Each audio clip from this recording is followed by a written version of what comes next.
Shabbat Shalom, Haberim.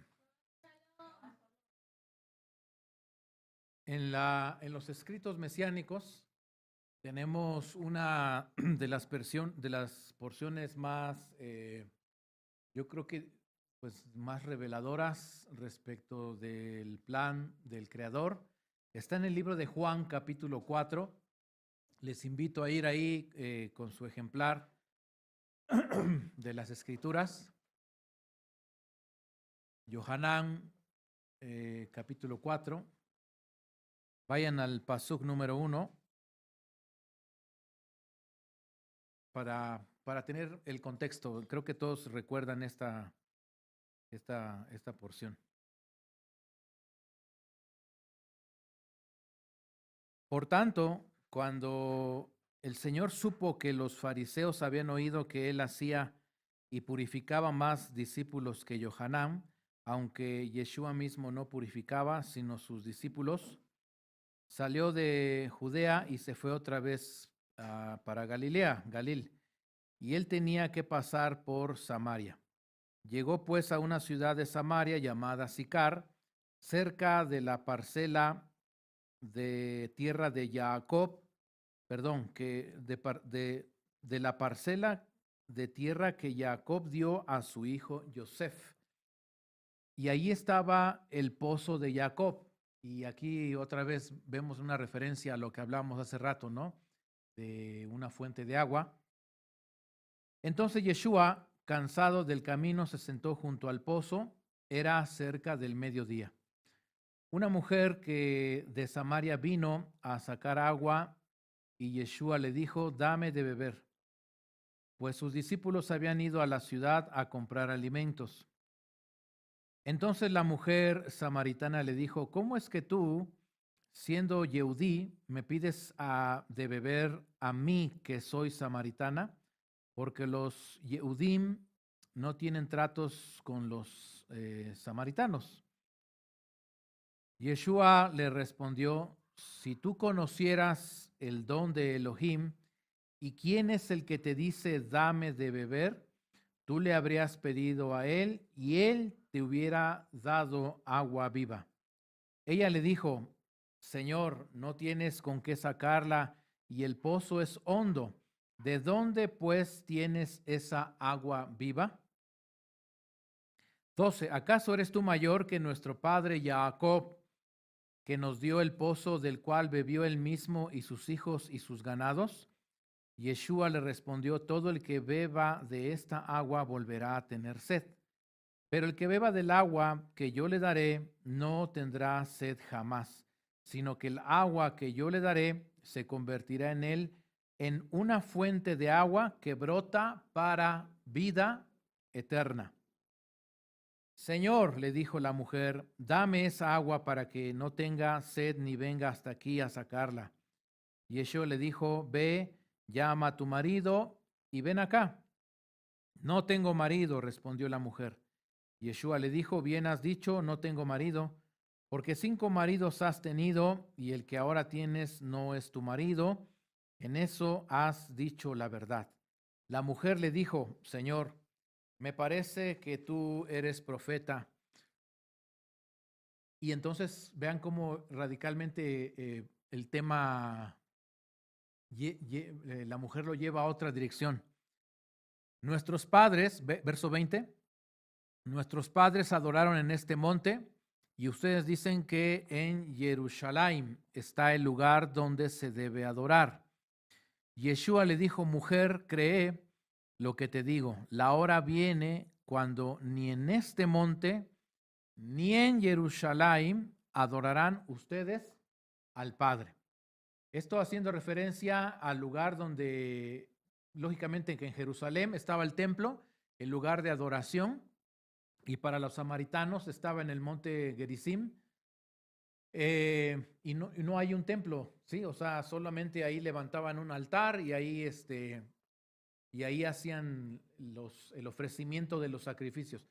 2 lugares distintos donde las personas, en el caso de los judíos y en el caso de los samaritanos, un lugar específico donde ellos buscaban conectar con el Creador, ¿sí? Dice el 22, bueno, al final del 21 dice, ni en este monte ni en Jerusalén adorarán ustedes al Padre. Ustedes adoran lo que no conocen. Nosotros adoramos lo que conocemos, porque la salvación viene ¿de quién? De los judíos. Pero la hora viene y ahora es cuando los verdaderos adoradores, es decir que vean cómo aquí menciona a los judíos, ni siquiera los samaritanos. Yeshua está haciendo un énfasis que los judíos, por decirlo así, al final del verso 22, Yeshua está confirmando que el lugar de adoración es Jerusalén, ¿cómo dicen? Entre líneas, ¿no? No lo dice explícitamente, pero aquí está diciendo, bueno, ustedes adoran lo que no saben, nosotros adoramos lo que sí sabemos, porque la salvación viene ¿de dónde? De los judíos. O sea, la manera en la que los judíos hacían los rituales, Yeshua parece que aquí también está dándole la razón de cómo es que correctamente es así. Y no como los samaritanos, ¿sí? Pero de todas maneras el Mesías Yeshua ahora le dice, bueno, mujer, pero ahora ni los judíos, primero, ni como ustedes, los samaritanos, y luego ahora ni siquiera tampoco como los judíos, aunque lo hacen bien, ¿no? 23, pero la hora viene y ahora es cuando los verdaderos adoradores adorarán al Padre en espíritu y en verdad, porque ciertamente a los tales el Padre busca que lo adoren. Dios es espíritu y los que lo adoran deben adorar ¿cómo? En espíritu y en verdad. Es decir, que ya no necesitas un lugar o algo físico o algo externo. ¿Están conmigo? El Mesías Yeshua está dando una de las revelaciones más poderosas, más potentes, porque ahora ya no hay necesidad de la exterioridad. Como decíamos hoy temprano, vamos a decirlo así, por lo menos desde este momento que el Mesías está hablando con la mujer samaritana, de ahí en adelante, y vemos que eso es todavía hasta el día de hoy, no hay necesidad de un templo, ni de un lugar, de una exterioridad, ¿sí? Que las labores de corrección, pongan atención, que las labores de corrección ya no tenían que ser externas, sino que ahora va a ser como interno. Por eso el versículo 24, Dios es espíritu y los que le adoran deben adorar en espíritu y en verdad. La mujer le dijo, sé que el Mesías viene. Ahora pongan atención porque les vuelvo a repetir, hay que tener ojos para mirar esto. El Mesías acaba de dar el versículo que dice, Dios es espíritu y los que le adoran deben adorar en espíritu y en verdad. O sea, el Mesías está diciendo, ya no como los samaritanos, bueno, menos como los samaritanos, ya no como los judíos que lo hacen bien. Ahora la manera de adorar o de acercarse al Creador va a ser de otra forma, ¿sí? Y cuando dice que tiene que ser en espíritu, entonces está trasladando, y escuchen esto porque ahorita vamos a hablar de eso, está trasladando el lugar de adoración ya no a una parte externa, sino ahora va a ser de una parte interior, ¿sí? ¿Están conmigo hasta acá? Y fíjense cómo la mujer samaritana, quién sabe quién era esta mujer, pero por lo que dice ella, y seguramente entre los judíos, ellos sabían que algo de esto iba a ocurrir, pero iba a ocurrir ¿cuándo? La mujer dice en el 25, la mujer le dijo, sé que el Mesías viene, y entre paréntesis dice el que es llamado ungido. Cuando Él venga, nos declarará todo. Entonces, ellos, no sé si ustedes han escuchado que los judíos esperan al Mesías y algunas opiniones piensan que, bueno, el Mesías lo esperan por cuestiones externas, políticas y de todo este ámbito externo.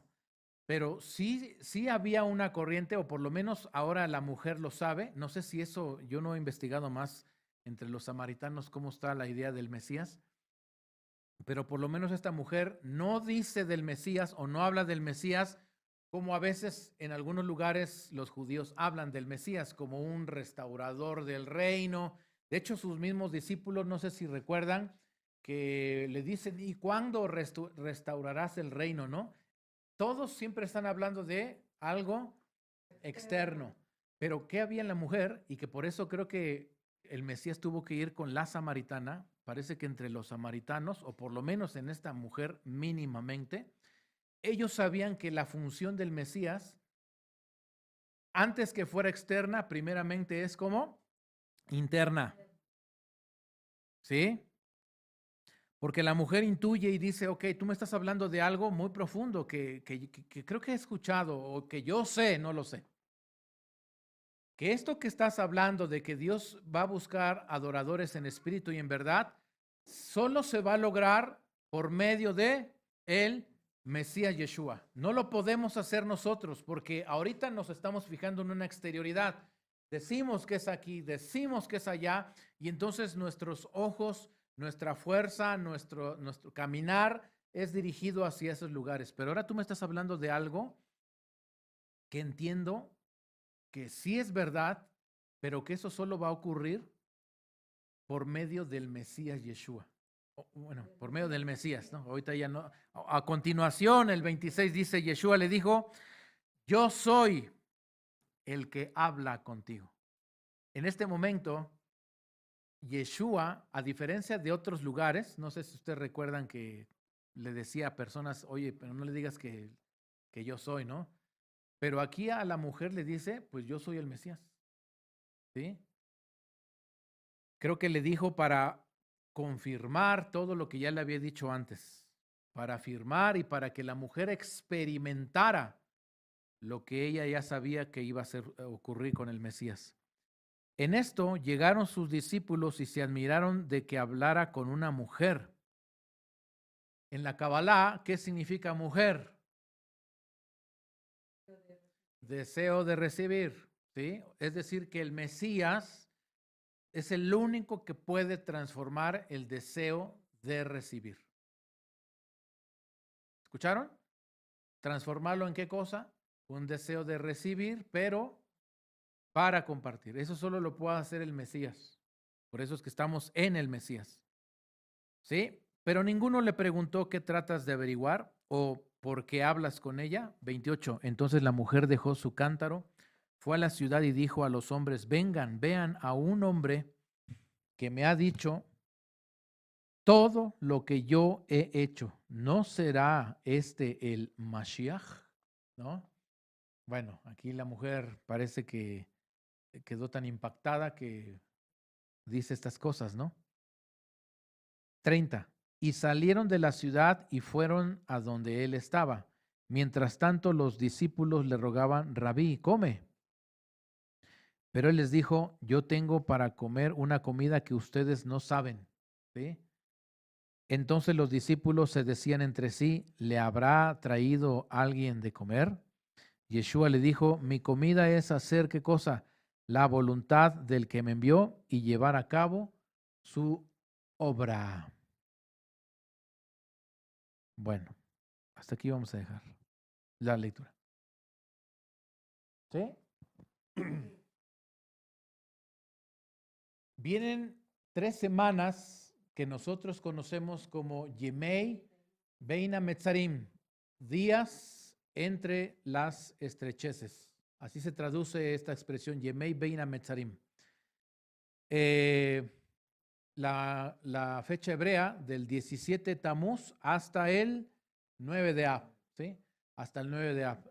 Vienen estas semanas en las que se dice, o por lo menos el judaísmo tradicional dice que son las semanas más peligrosas, que son las semanas más malas, más negativas de todo el año.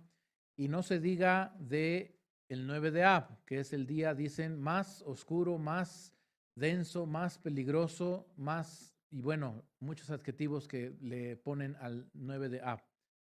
Pero esos adjetivos que le han puesto a estos días o estas semanas ha sido no por la causa de lo que ha ocurrido en esos días, sino por los efectos que se han recibido, ¿sí? En este caso, y ustedes lo saben, por la destrucción del primero y segundo templo, ¿no?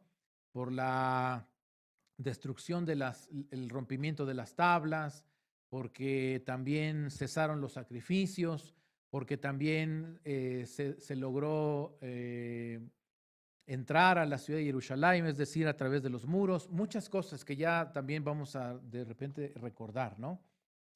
Y entonces a estos días les llamaron los días más negativos, no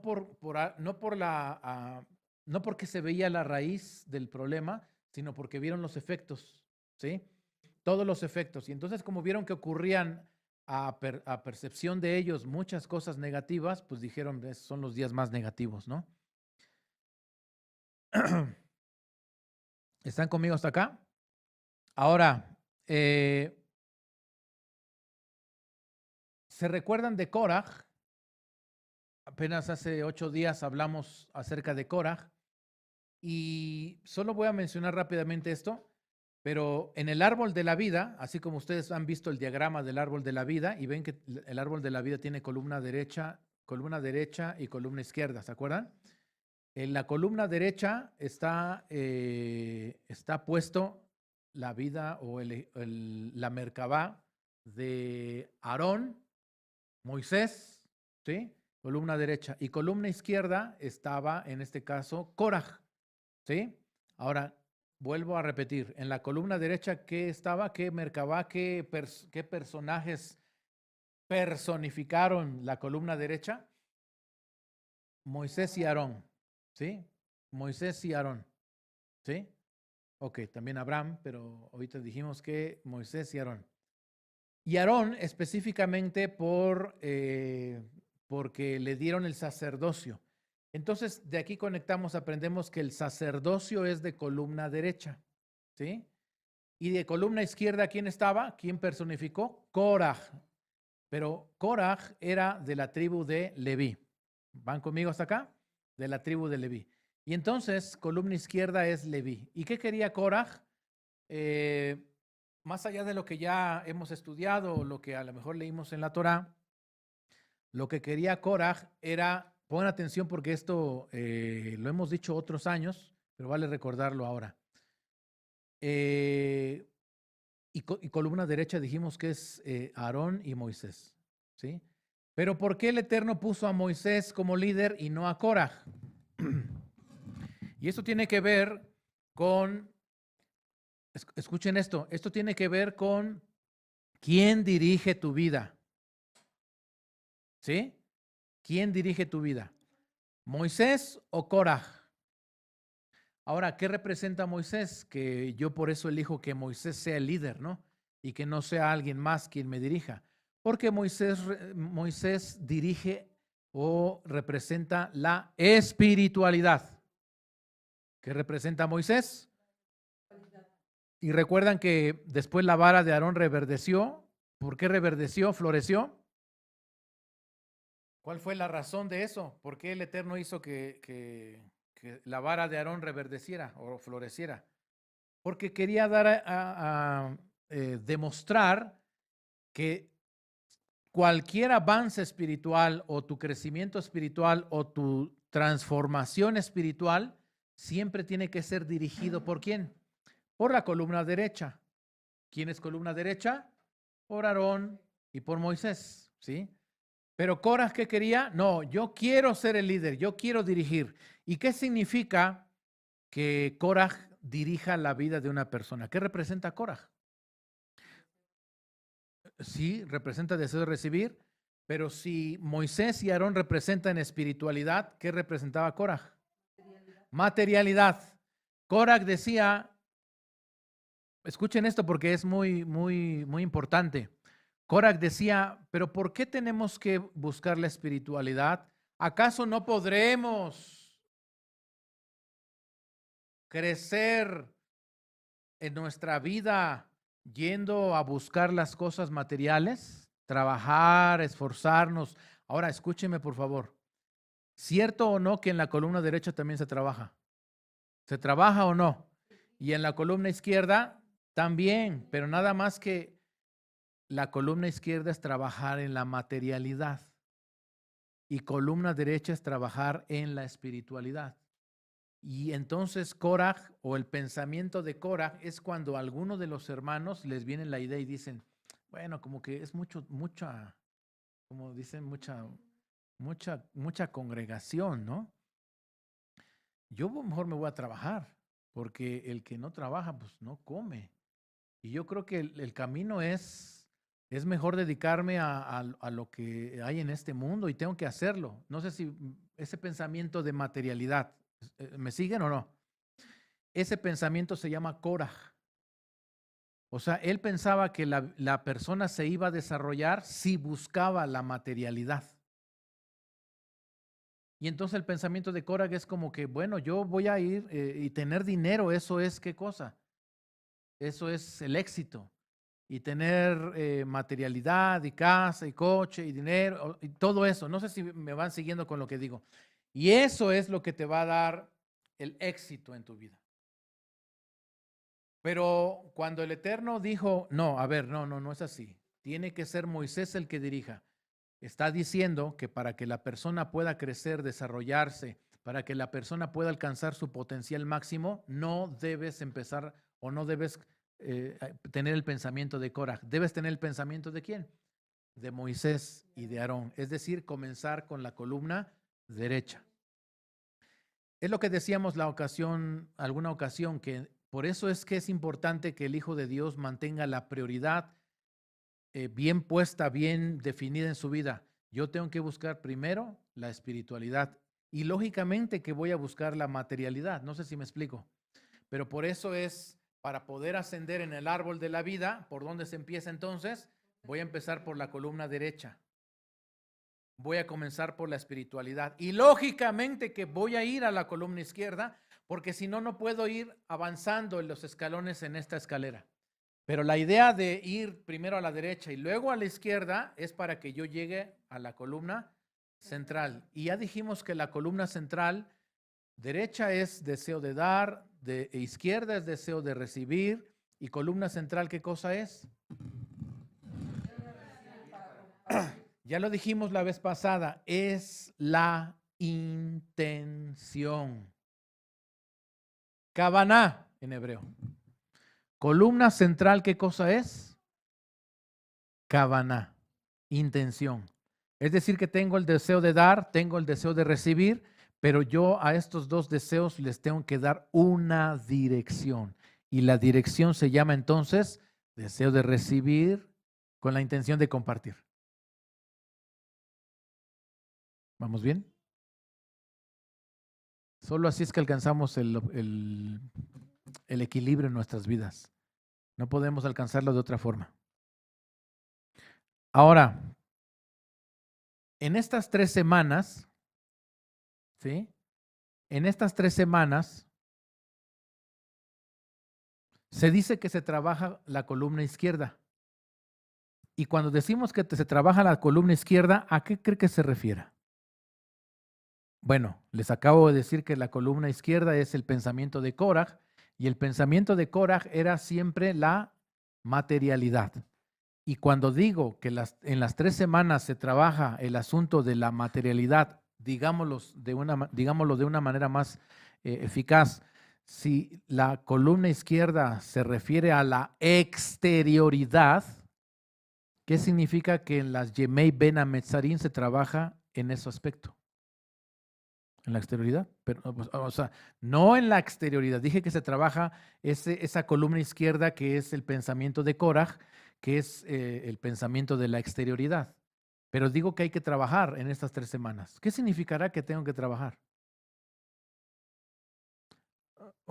Restricción siempre va a ser la columna central, pero trabajar en la columna izquierda, ¿a qué se referirá? No está diciendo que las 3 semanas, ahora hay que irnos a volcarnos literalmente a buscar la exterioridad, la materialidad, ¿no? Porque el pastor parece que dijo que hay que trabajar en corregir la columna izquierda. No significa eso. Yo lo he expresado de alguna manera de esta forma. El Hijo de Dios debe aprender a tener una correcta relación con la materialidad. ¿Me siguen? El Hijo de Dios debe aprender a tener una correcta relación con la materialidad. ¿Pero qué quiere decir eso, pastor? ¿Qué quiere decir que tenga yo una correcta relación con la materialidad, con las cosas externas, con las cosas materiales? ¿Cómo? ¿Qué está intentando decir? Y en primer lugar vamos a decir esto para que podamos seguir avanzando. El Hijo de Dios tiene que aprender para qué sirve el dinero, para qué sirven las cosas materiales. Y yo le pregunto a ustedes, los que están aquí ahora, ¿para qué sirven?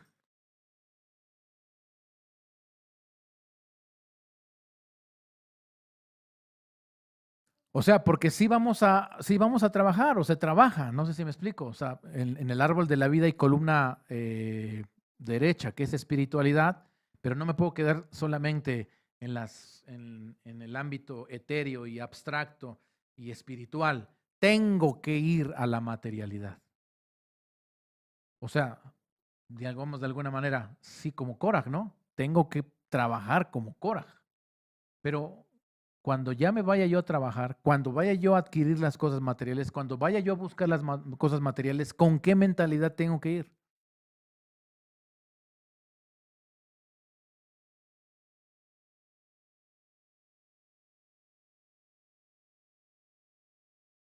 Todo lo material tiene una función, tiene un propósito, el que sea usado para ayudarme en mi crecimiento espiritual. ¿Saben qué pensaba Korah con su séquito, con su grupo? Ellos cuando escucharon el informe de los espías, ¿sí? ¿Se acuerdan también de los espías? Los Meraglim.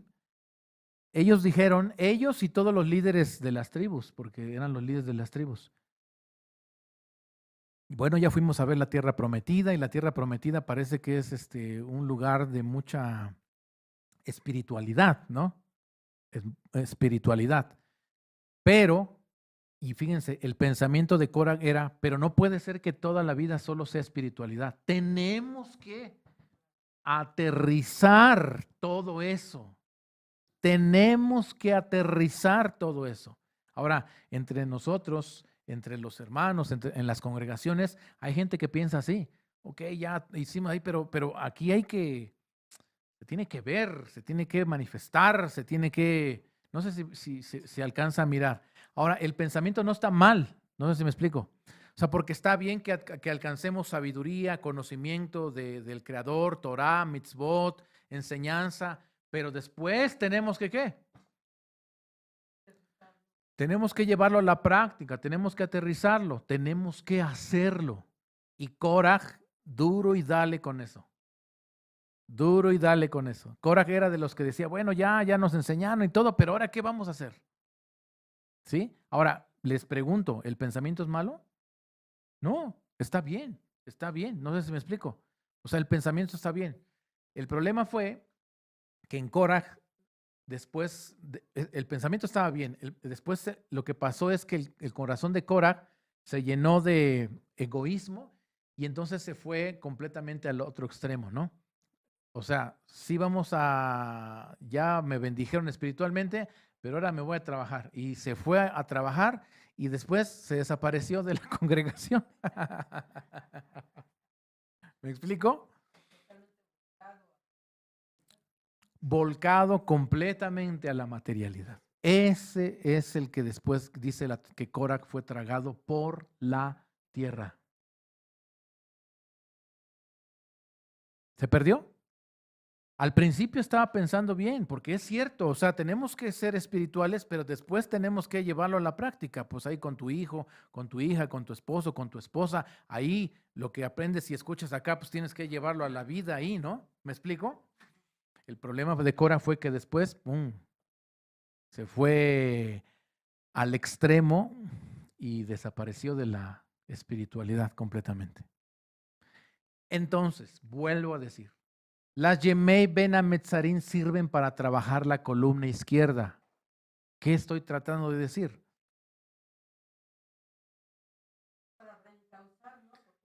Claro, eso.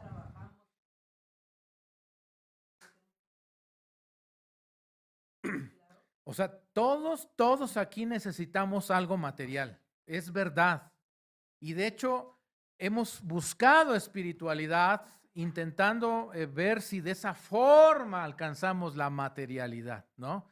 Y está bien, yo no digo que no, porque para poder alcanzar la materialidad, tengo que saber los principios espirituales para alcanzarlo. ¿Me explico? Pero quizás hay un problema en nuestra cabeza que por eso no alcanzamos a conseguir la columna izquierda o no la sabemos, la energía de la columna izquierda no la sabemos controlar. Y entonces en esta semana, en estas 3 semanas, del 17 Tamuz al 9 de Ab, lo que intentamos buscar es controlar esa energía. Ok, voy a trabajar, voy a hacer, voy a implementar, voy a emprender, o sea, todo lo que sea acción, ¿me explico? Pero con la base que es la espiritualidad. Como decía la pastora, a lo mejor alguien dice, pues es que yo no hice un coche para la congre. Ok, está bien. Pues pastor, discúlpeme, voy a ir a trabajar. Y ya se va a trabajar y entonces ya no lo vemos acá. Y bueno, era un buen deseo el coche, ¿no? Para ir a la congre. Sí, pero se volcó completamente a la materialidad. Y entonces, ¿ahora qué hacemos? Ya ni siquiera está aquí. Y después obtienen el coche, pero como ya su mente se desligó de la espiritualidad, se olvidó entonces ahora del propósito. Y eso es lo que trabajamos en Yemei Ben Ametzarim. Todos aquellos que se fueron al extremo de la columna izquierda, pensamiento de Korach, ¿sí? En esta Yemei Ben Ametzarim es el tiempo de su salvación.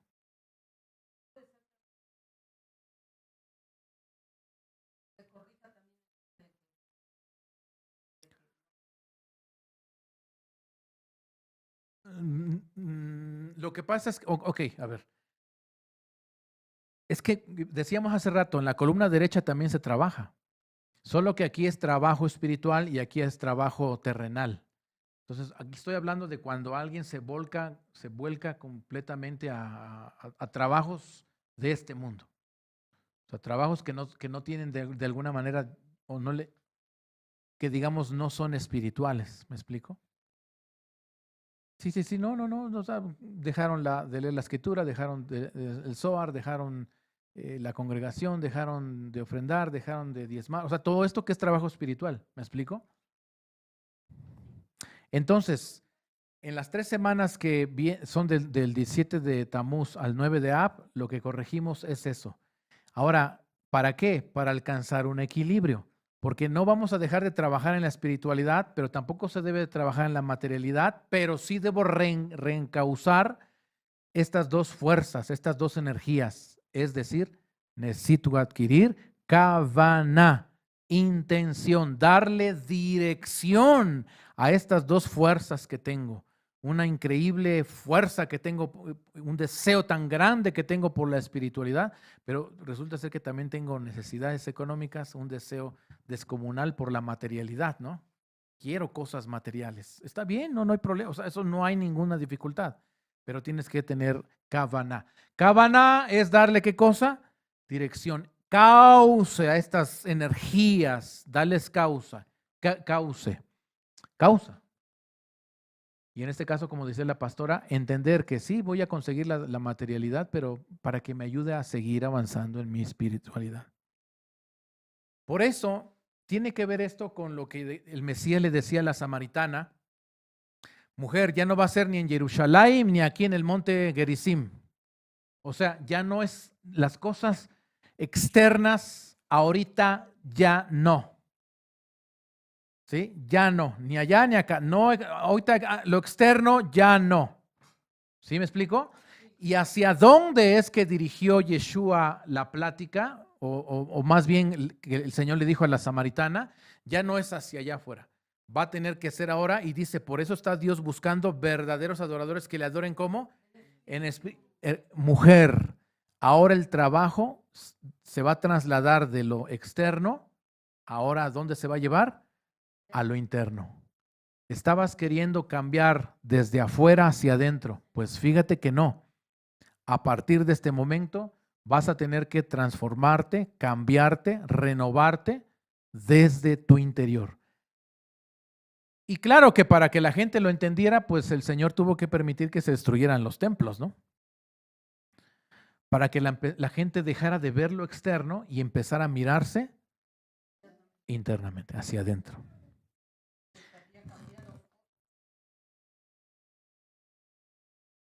Ella había tenido 5. Sí, dice, y el que ahora tienes, tampoco, mujer. O sea, y seguramente la plática detrás de la historia, yo creo que el Señor tuvo el discernimiento de que la mujer decía, es que yo quiero cambiar, pero no puedo. O sea, caigo con un hombre, luego con otro, y luego con otro, y todos son iguales.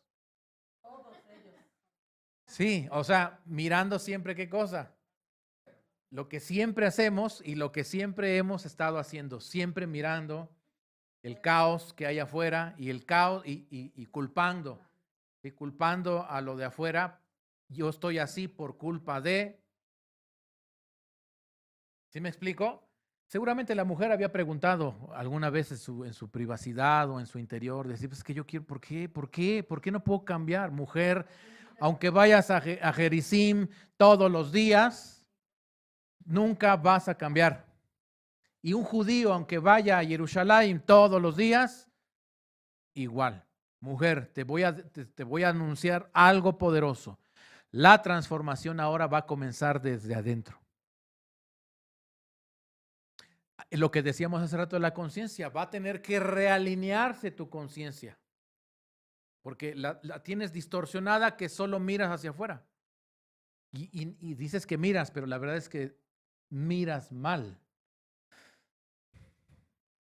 Y entonces, hermanos míos, al no existir un templo físico, qué bueno que no lo hay, diríamos en este tiempo, y por eso es este tiempo que no hay templo, el trabajo de purificación, ¿sí? Todo el trabajo de transformación se trasladó hacia dónde? Hacia la interioridad. Y todo comienza, escuchen esto por favor, en un punto en el corazón. ¿Dónde comienza todo? En un punto en el corazón. El Mesías le está diciendo a la mujer, ese punto en el corazón, a partir de ahora, se va a convertir en un nuevo santuario para la presencia de Dios. Tu interioridad. Pero va a empezar primero como qué? Como un punto. ¿Sí? La destrucción del templo externo permitió que esto empezara a funcionar. Que ahora el templo va a ser construido desde adentro tuyo, desde tu interioridad. Javerim, dígale al que está junto a usted, pues ahora el trabajo se trasladó a nosotros. Ahora la responsabilidad es nuestra. Porque en los días del Levítico o en los días del templo físico, ¿quién era el responsable? Aarón, yo nomás, aquí está, mira, lo traje sin defectos, sin nada, ahí está, por favor, hazte cargo y más vale que lo hagas bien, porque yo estoy esperando que lo hagas bien, ¿me explico? Y entonces por eso el Cohen, todo lo que tenía que hacer, ¿no? Y todo lo tenía que santificarse y prepararse, porque tenía que hacer bien su trabajo. Resulta ser que ahora el Mesías dice, se acabó. A partir de ahora, cada persona va a ser responsable de su transformación. ¿Qué les parece esto, hermanos? ¿Vamos bien?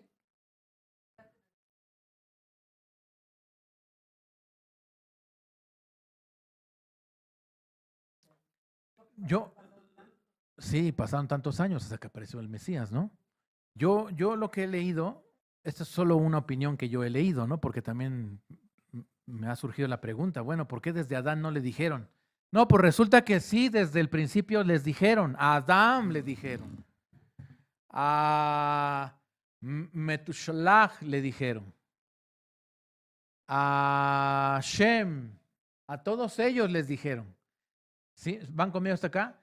El asunto es, lo que yo he leído o lo que yo, por ejemplo, he escuchado también, algunos cabalistas dicen, el asunto es que la humanidad no estaba lista para ser responsable. O sea, caímos la humanidad entera en una condición de inmadurez que no te imaginas. Como niños, sí había mucha espiritualidad, sí había mucha sabiduría, había milagros, o sea, en ese aspecto de hablando de cosas espirituales, había muchísimo, pero era para compensar el estado de conciencia tan defectuoso que había en la humanidad. ¿Sí? ¿Cuándo llegó el fin de este periodo? Hasta que apareció el Mesías y dijo, ok, ya está lista la gente. ¿Lista para qué? Para que le digan, ahora es tu trabajo, te toca. ¿Pero cómo? No te preocupes. Ruach HaKodesh, Torah, te vamos a proveer de todo, pero quien tiene que hacerlo eres tú.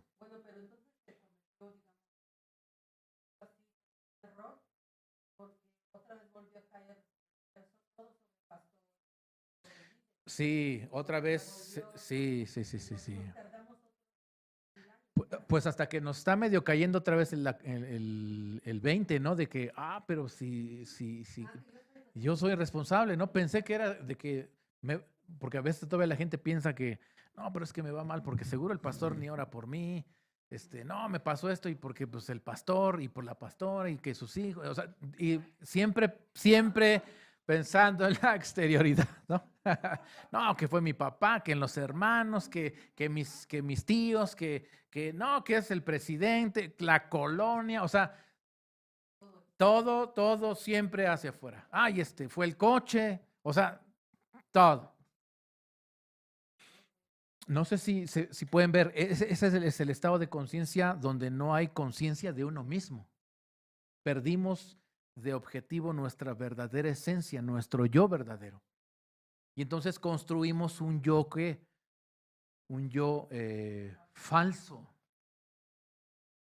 dependiente de exterioridades, quejumbroso y bueno, ya todo lo que hemos leído del pueblo de Israel.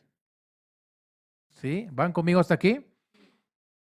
Ahora, el Mesías Yeshua habla con la samaritana y le dice que todo se va a trasladar a un punto en donde, en el corazón. Desde ahí vas a empezar. Desde ahí vas a empezar a edificar un santuario. Tu vida va a ser un santuario para la presencia divina. Pero tú tienes que edificar. El apóstol Pedro, en su carta, dice que seamos edificados como piedras vivas. ¿Sí? Seamos edificados como piedras vivas para que presentemos sacrificios espirituales. Pero primero edifícate. Primero empieza a edificar tu vida, empieza a edificar tu vida. Y la forma de edificar nuestra vida no hay de otra más que empezar, tiene que ver con esta transformación.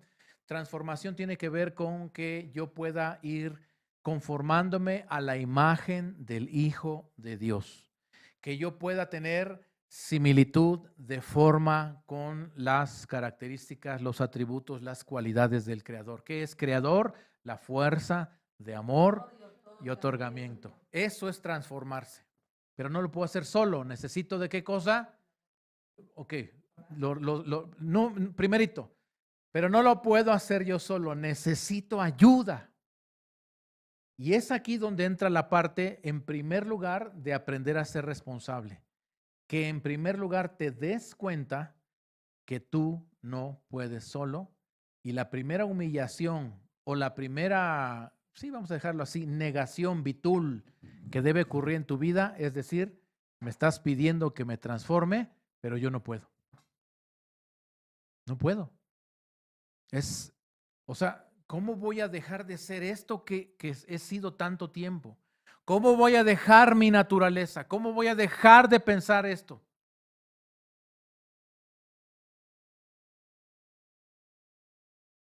Y esta idea de reconocer que la persona no puede por sí misma es lo mismo que le ocurrió a los israelitas cuando estaban en Egipto y que hubo un momento en el que dijeron, de plano, ya no aguantamos. Y entonces empezaron a ¿qué? A clamar al Señor. ¿Por qué? Por salvación, por ayuda. El punto en el corazón de la persona aparece también cuando la persona se da cuenta que ella no puede y que solamente puede lograrlo con la ayuda del Creador. Es decir, que la persona se humilla, reconoce su debilidad, reconoce su carencia excesiva y grande, ¿sí? Y cuando la persona reconoce su carencia total, es entonces que aparece la redención. La redención, la salvación no puede venir a una persona si la persona primero no reconoce su carencia. Por eso es que mucha gente todavía no llega, digamos, a este momento. ¿Por qué? Que no reconoce su carencia. ¿Pero qué es no reconocer su carencia en esas personas? Porque ellas piensan, sienten, creen, pero si pero si creo que sí puedo. O sea, ella cree que puede, en sus fuerzas, que puede cambiar, que puede salir adelante. Ahora, ¿cuántas personas han conocido ustedes así? Sí, nosotros mismos, ¿no? O sea, todavía dices, no, sí, yo le voy a echar ganas, pero no dices yo, no lo dices así verbalmente, porque hasta eso creo que tienes, sí, no tenemos el valor de decirlo, pero el hecho de no priorizar la espiritualidad, eso ya te da mucha luz, ¿sí? ¿Me siguen? Eso ya te da mucha luz de que entonces eres muy soberbio todavía. Todavía no has pedido verdadera ayuda. Todavía no has experimentado la carencia total. O como dijeran en otras palabras, no has caído, no has tocado fondo. Crees que has tocado fondo y en ciertos momentos y ocasiones seguramente sí, pero como nuestra alma o no, más bien toda nuestra vida tiene diferentes áreas, seguramente en una área ya tocamos fondo, pero falta todo lo demás. Y vuelvo a repetir, hasta que la persona no experimente la carencia total, entonces no puede venir la redención.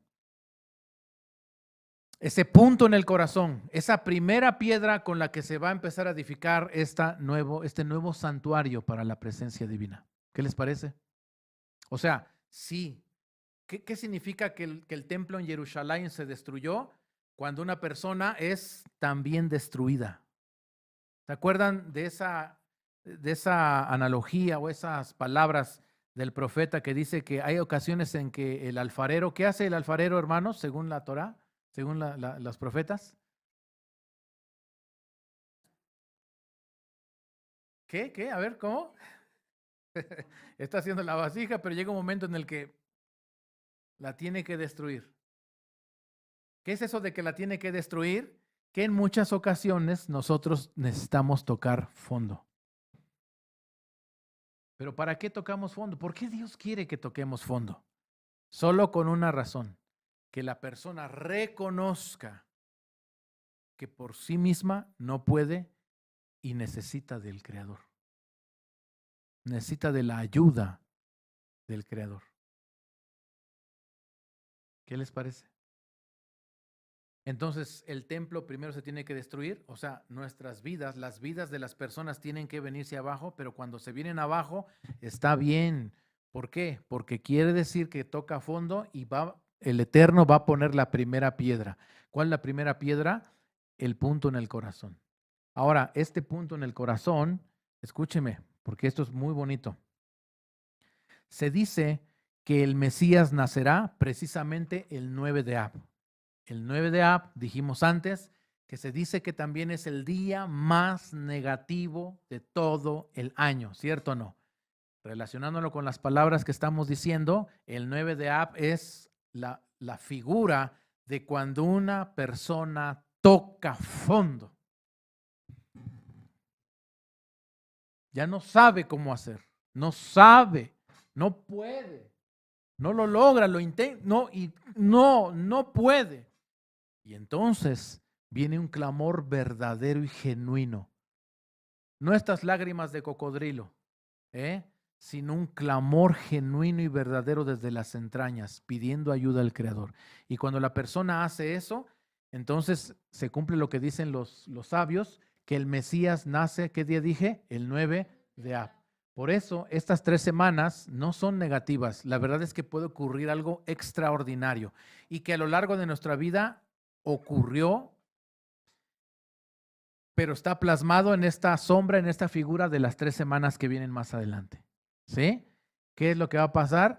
Que ese punto en el corazón es también llamado la semilla llamada Mashiach. ¿Cuántos están conmigo hasta aquí? Esta semilla que según los sabios, los estudiosos de la Torá, también recibe un nombre, no necesariamente Mesías, porque es el común que nosotros conocemos, ¿sí? Pero le llaman fundamento del Mesías. Así le llaman, fundamento. ¿Cuál es el fundamento? El punto en el corazón. ¿Pero por qué le llaman fundamento del Mesías? Porque lo que esto que estoy diciendo que vamos a construir un santuario, ahora lo que vamos a construir es la imagen y semejanza del Hijo de Dios en nosotros. Que eso se convierte después en un santuario para la presencia divina. ¿Les parece? Entonces, ¿el Eterno en qué forma nos ayuda? En primer lugar, poniéndonos este punto en el corazón, que también se llama fundamento del Mesías. Esta semilla nace y crece precisamente en el máximo nivel de bajeza, de caída. ¿Dónde nace esta semilla? Cuando estamos hasta abajo. ¿Sí? Por eso, muchas veces hemos dicho, y hay que hacer una aclaración, creo que esto también después vale la pena, pero no es el momento todavía. El Mesías, claro que encarnó, ¿cierto?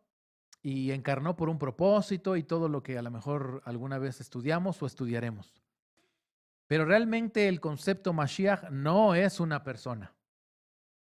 Por eso el concepto que escuchamos decir Mashiach o fundamento del Mesías es un estado de conciencia. Y cuando dije que vamos a construir la similitud de forma del Mesías, del Hijo de Dios, lo que entonces vamos a buscar edificar en nuestra vida es un estado de conciencia, una nueva manera de pensar cuando se nos implante la mente del Mesías. Estar edificando, estar buscando, estar poniendo un ladrillo, otro ladrillo, sí, un nuevo pensamiento, pero que es el pensamiento del Mesías, ya no como el hombre viejo. Y entonces, como dijera también Pablo, usa esta figura, ¿no? Despójense, váyanse desvistiéndose y ahora revístanse del nuevo. Sí, porque cada vez vamos a ir poniendo un nuevo estado de conciencia que se llama Mashiach. ¿Cuántos están conmigo hasta aquí?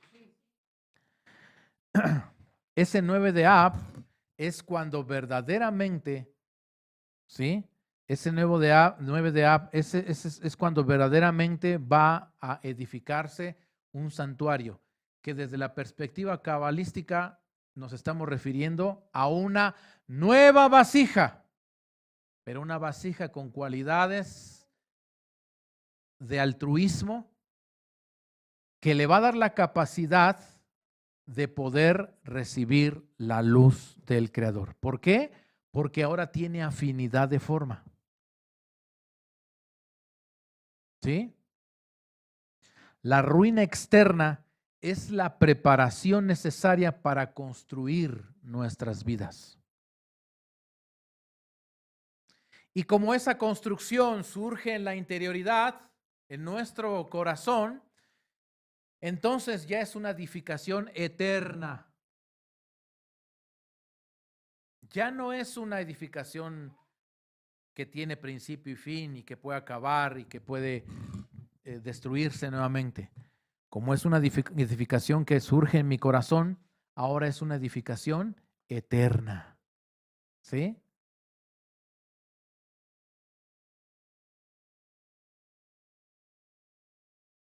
El fundamento del Mesías consiste en corregir todo el deseo de recibir para que funcione únicamente con el fin de otorgar.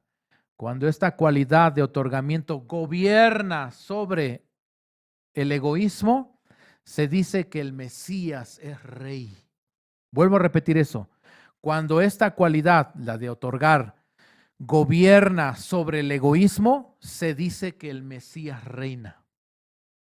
Entonces, el reino milenial, más allá de esperar una figura física o una persona que baje del cielo, lo que estamos esperando es una resurrección a una nueva vida.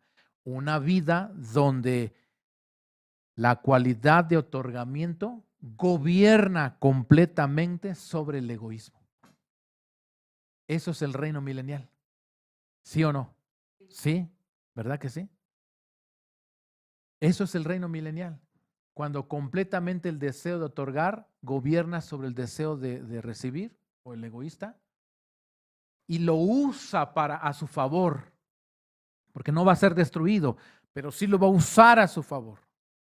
¿Qué les parece? Eso es el reino milenial. Por eso, más allá de esperar que, vuelvo a repetir, que aparezca una figura, una forma en las nubes, lo que va a aparecer en primer lugar es un estado de conciencia en nuestras vidas, y de hecho ya está desde ahora, aunque estamos en este Olam Hazé.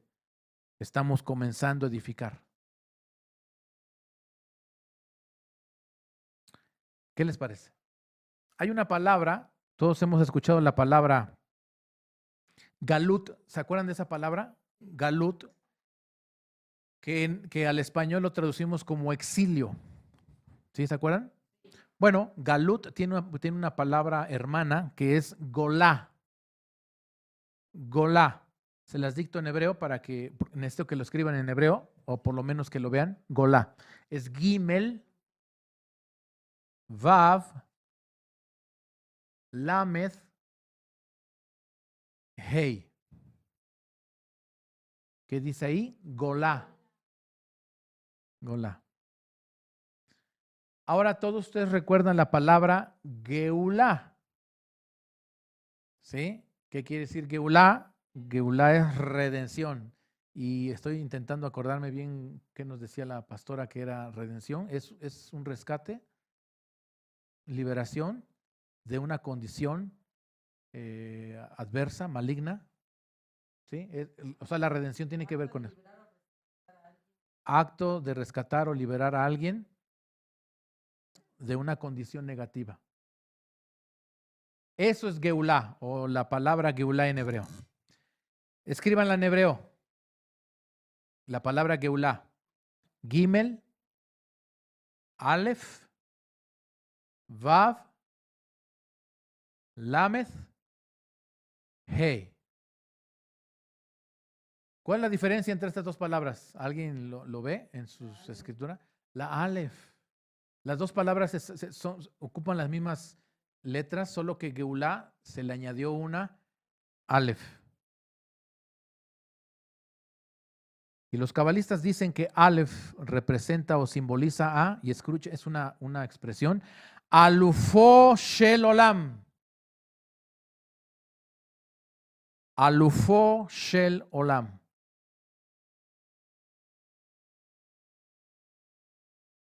Que traducido al español sería el campeón del mundo. El campeón del mundo. Y ustedes recuerdan que en el libro hay una expresión muy bonita que dice, y el que persevere hasta el fin, ese será salvo. Si usamos la expresión de Alufo Shel Olam, será campeón. Como la analogía que usó el rabino Shaul acerca de las carreras, ¿no? De la carrera. Yo he terminado la carrera, dice él. Ok, ya fue un campeón. Pero, ¿cuál es el final de la carrera? ¿Qué alcanzó? ¿Qué es el final de la carrera? ¿Completado qué? ¿Cuál misión? Completamente estoy identificado con el Mesías. Ya no vivo yo. El Mesías vive en mí. Y todo lo que vivo en la carne, es decir, en la vida del 1%, de la naturalidad, la materialidad, lo vivo en la fidelidad del Hijo de Dios.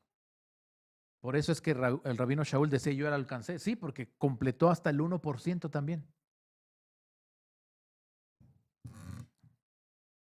¿Qué les parece? Entonces, las Yemei Ben Ametzarim son para trabajar, columna ¿qué? Izquierda. ¿Qué es columna izquierda? Ese pensamiento de Korah. ¿Pero cuál era el pensamiento de Korah? Materialidad, exterioridad, todo lo que se ve, lo físico, lo que mis 5 sentidos pueden percibir. Yeshua le dice a la samaritana, mujer, sábete que ahora ya las cosas no van a funcionar de afuera hacia adentro, ahora las cosas van a empezar de adentro hacia afuera y te vamos a ayudar. Vamos a poner en tu vida una semilla. Esa semilla se llama fundamento del Mesías y ahora empieza a trabajar.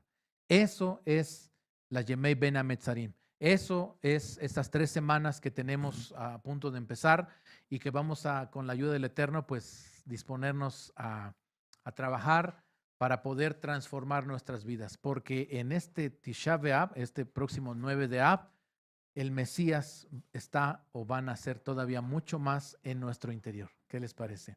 Quiera el Eterno nazca en mucha gente, ¿sí? Como a la samaritana, pero quiera el Eterno que ocurra mucho más para que haya más masa crítica de transformación y que todos deseen en estas 3 semanas